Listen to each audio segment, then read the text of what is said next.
Hello साथियों, स्वागत है आप सभी का आरआरबी जंक्शन के इस यूट्यूब प्लेटफॉर्म पे, जहां पे हम आज आपके लिए लेकर के आए हैं current affairs with MCQ series. दोस्तों, ये हम दो तरीके से लेकर के आते हैं, या तो करंट अफेयर्स विथ पॉइंटर के सीरीज में आते हैं या तो एमसीक्यू में लेकर के आते हैं। प्रतिदिन का ये सीरीज है।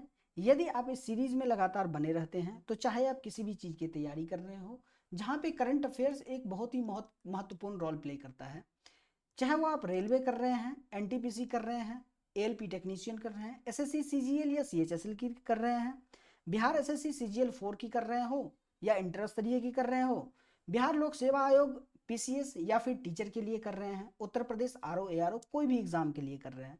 दोस्तों, सभी एक दिवसीय एग्जाम में करंट अफेयर्स का काफी महत्वपूर्ण रोल होता है और उसी को ध्यान में रखते हुए हम करंट अफेयर्स की ये सीरीज प्रतिदिन अपने चैनल पे आप सभी के लिए लेकर के आते हैं।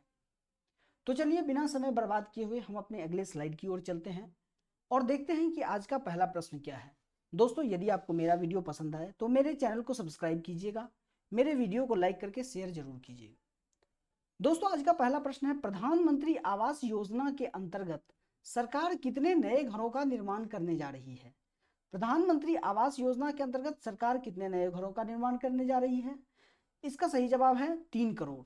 दोस्तों, सरकार 3 करोड़ नए घरों का निर्माण करने जा रही है प्रधानमंत्री आवास योजना के अंतर्गत। प्रधानमंत्री आवास योजना की शुरुआत 2015 में हुई थी। अगला प्रश्न है, निम्नलिखित में से किस रेलवे स्टेशन पे एक विशेष स्लीपिंग पॉड्स खोले जाएंगे? ऑप्शंस है कानपुर, प्रयागराज, लखनऊ और इंदौर। दोस्तों, एक ये विशेष स्लीपिंग पॉड्स ऐसा स्लीपिंग पॉड्स होता है जिसके अंदर ये कॉम्पैक्ट के रूप में होता है और इसके अंदर एसी लगी होती है, चार्जर लगी हुई होती है और अन्य सुविधाएं भी होती हैं। हाल ही में सरकार ने इसे प्रयागराज रेलवे स्टेशन पे खोलने का निर्णय लिया है। तो प्रयागराज रेलवे स्टेशन पे विशेष स्लीपिंग पॉड्स खोले जाएंगे। अगला प्रश्न है, GAIL gas authority of India limited किस राज्य में 60,000 करोड़ रुपए के निवेश से भारत की सबसे बड़ी इथेन क्रैकर परियोजना लॉन्च करने जा रही है? भारत की सबसे बड़ी इथेन क्रैकर परियोजना gas authority of India limited के द्वारा मध्य प्रदेश के सीहोर जिले में लगाया जा रहा है। दोस्तों, इस परियोजना का कॉस्ट 60,000 करोड़ रुपया है।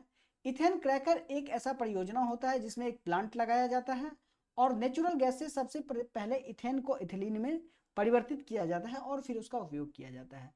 दोस्तों, गैस अथॉरिटी ऑफ इंडिया के द्वारा ये 60,000 करोड़ रुपए की इथेन क्रैकर परियोजना मध्य प्रदेश के सीहोर जिले में लगाने की प्लानिंग है। अगला प्रश्न है कि विमान दुर्घटना में उपराष्ट्रपति सॉलेस चिलिमा का निधन हो गया है। ये कौन से देश के उपराष्ट्रपति थे? दोस्तों, हाल ही में मालावी के राष्ट्रपति सॉलेस चिलिमा का निधन एक विमान दुर्घटना में हो गया है और वहां के ये राष्ट्रपति थे, उपराष्ट्रपति थे। मालावी की कैपिटल लिलोंग्वे है और मालावी की मुद्रा मालावियन क्वाचा है। अगला प्रश्न है, मोटो जी पी यानी कि मोटो ग्रांड प्रिक्स इवेंट 2025 संस्करण का आयोजन भारत के किस राज्य में किया जा रहा है? दोस्तों, मोटो ग्रांड प्रिक्स एक रोड रेसिंग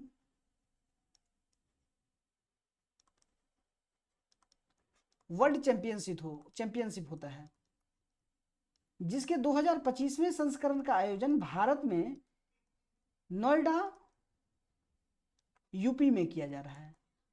तो दोस्तों, मोटो जीपी मोटो ग्रांड प्रिक्स इवेंट 2025 का आयोजन भारत के उत्तर प्रदेश राज्य के नोएडा शहर में किया जा रहा है। अगला प्रश्न है, प्रधानमंत्री किसान सम्मान निधि प्रधानमंत्री किसान की कौन सी किस्त की मंजूरी दी गई है? दोस्तों, हम सभी जानते हैं कि हाल ही में 18वीं लोकसभा की चुनाव संपन्न हुई है और माननीय प्रधानमंत्री श्री नरेंद्र मोदी जी के नेतृत्व में भारत की नई सरकार की गठन हुई है। सरकार ने अब प्रधानमंत्री किसान सम्मान निधि की 17वीं किस्त की मंजूरी प्रदान कर दी है।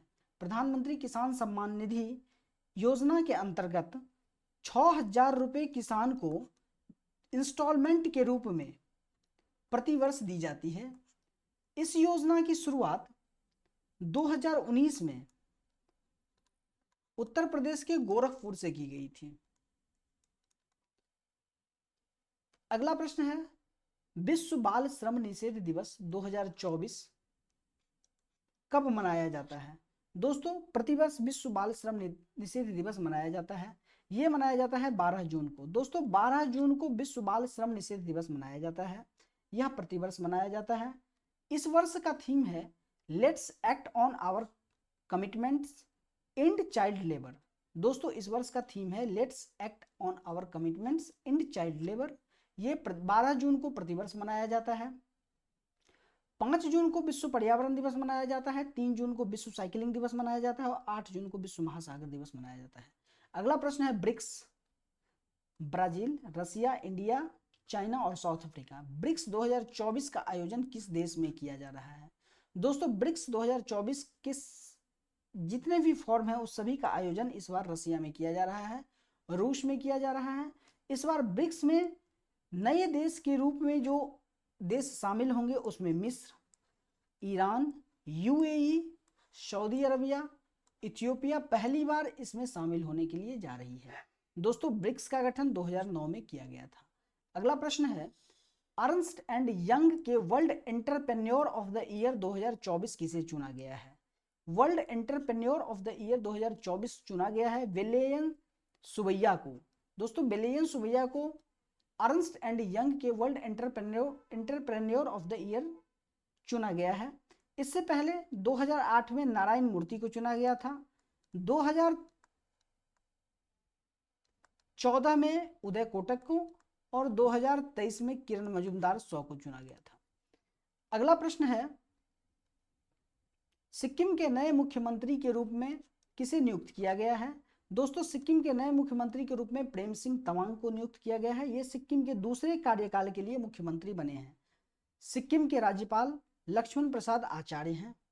अगला प्रश्न निम्नलिखित में से भारत के किस पोर्ट को विश्व बैंक के world bank container port performance index 2024 में 19वां स्थान प्राप्त हुआ है?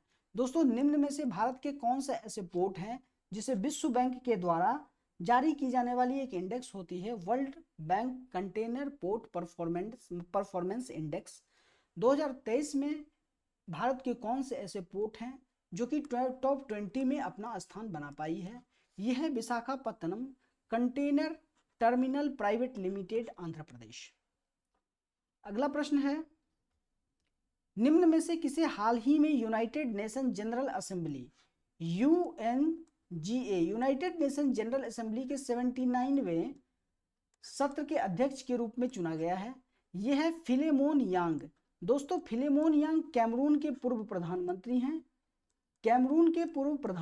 हैं, फिलेमोन यांग, और इन्हें यूनाइटेड नेशन जनरल असेंबली के 79वें सत्र के लिए अध्यक्ष चुना गया है। दोस्तों United nation general assembly United nation की एक नीति निर्माण करने वाली बॉडी है जिसका हेडक्वार्टर न्यूयॉर्क में है।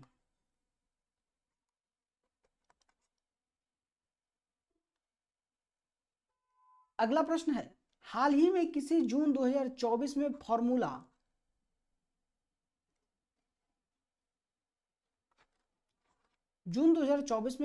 1 कैनेडियन ग्रांड प्रिक्स 2024 का टाइटल जीता है? हाल ही में किसने जून 2024 में फॉर्मूला 1 कैनेडियन ग्रांड प्रिक्स 2024 का टाइटल जीता है? ये जीते हैं मैक्स वर्स्टैपेन। दोस्तों इसी के साथ मेरा आज का ये सेशन समाप्त हुआ और 13 क्वेश्चन ये जो MCQ हैं वो काफ़ी इंपॉर्टेंट हैं, आपके एग्ज़ाम के लिए काफ़ी महत्वपूर्ण हैं। ये बहुत ही सोर्सेज से कलेक्ट किए गए हैं। दोस्तों आपको यदि मेरा ये सेशन अच्छा लगा हो तो आप मेरे वीडियो को लाइक कीजिए, चैनल को सब्सक्राइब जरूर कीजिए और शेयर भी कीजिए। तब तक के लिए धन्यवाद और हम आपके लिए अपने चैनल पे इसी तरह के वीडियो को और लेकर के आते रहेंगे जिसमें करंट अफेयर्स का सेशन है, हिस्ट्री के कुछ महत्वपूर्ण टॉपिक्स को हम लेकर के आते हैं। आप उस सभी सेशन में हमारे साथ बनिए और आपके एग्ज़ाम में निश्चित ही आपको सफलता प्राप्त होगी। धन्यवाद।